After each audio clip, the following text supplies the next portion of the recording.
Hey, dirtbags. It's a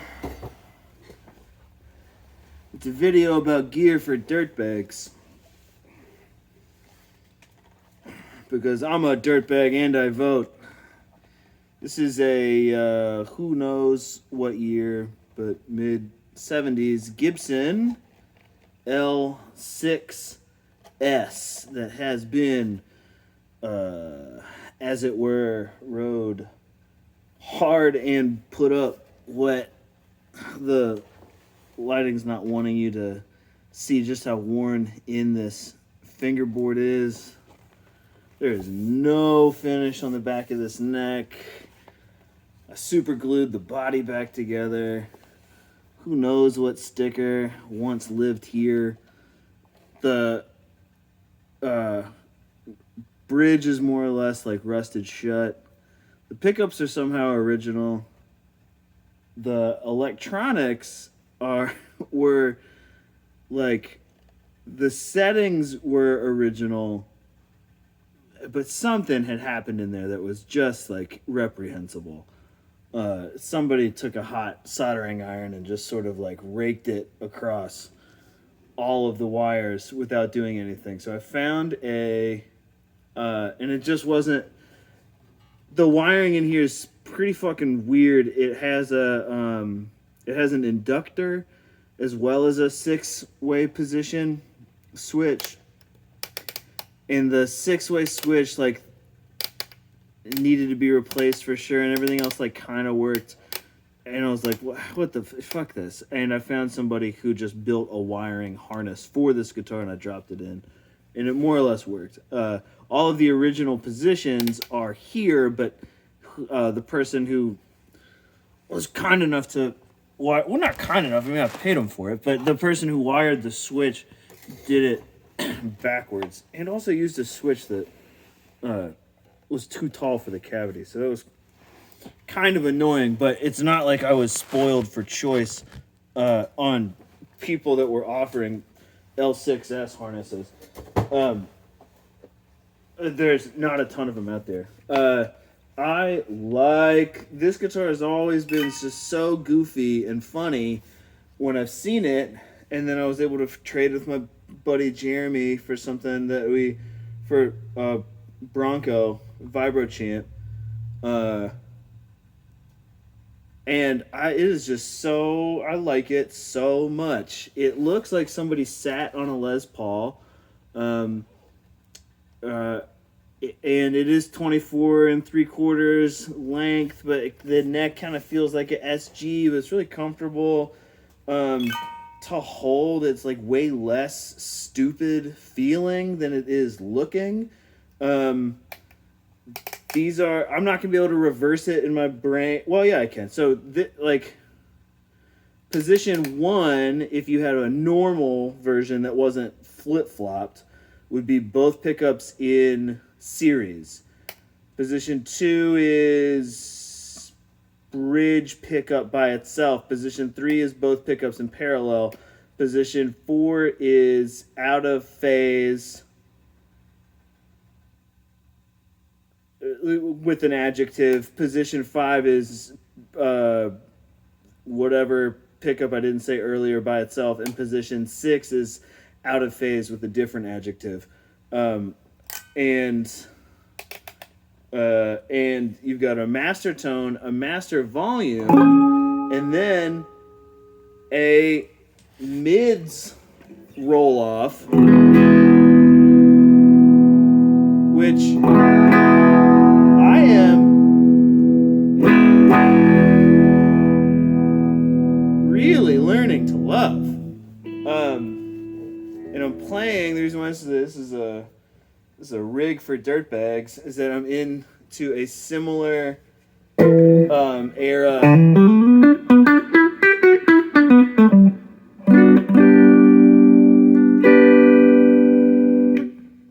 Peavey Deuce VT, which with the onboard phaser. But But that kind of cocked wah phasery sound that you're hearing now is just one of the out of phase positions with these pickups.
Oh, tight.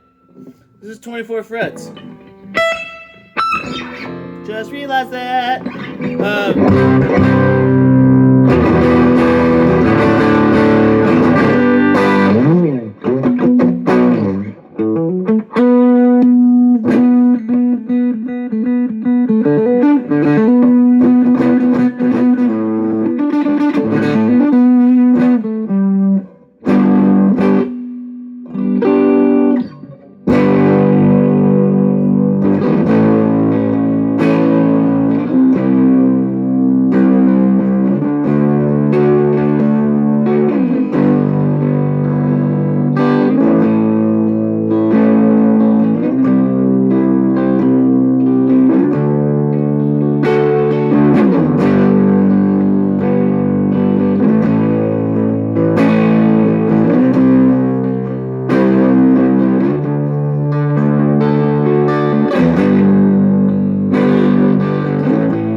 Why is this a rig for dirtbags? Because I'm a dirtbag and so can you.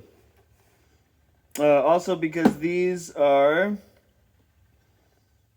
still basically free. These used to be free, and they're not free anymore, but, you know, maybe yours can be. Should you buy this for $2,000? I mean, nah. Probably not. Should you buy a reissue? No. Should you buy the Bolt-On Midnight Special? No. Are you an adult and you should do whatever the fuck you want that makes you happy? Yes. This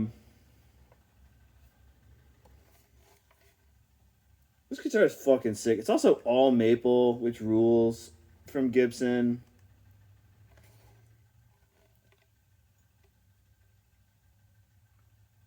Oh, I like it so much. Also, as I'm getting to know the VT, the Deuce, this Deuce VT here has the OG Black Widows in it, and those are basically, I mean, they're supposed to be clean and super clean and really powerful. Big bottom end on them, which is nice. It's the first pair of functioning Black Widows that I've had. Took some work to get them functioning, but baby, we made it. And I think from what I remember, they're supposed to be, or they were aimed at being a kind of like a JBL D120,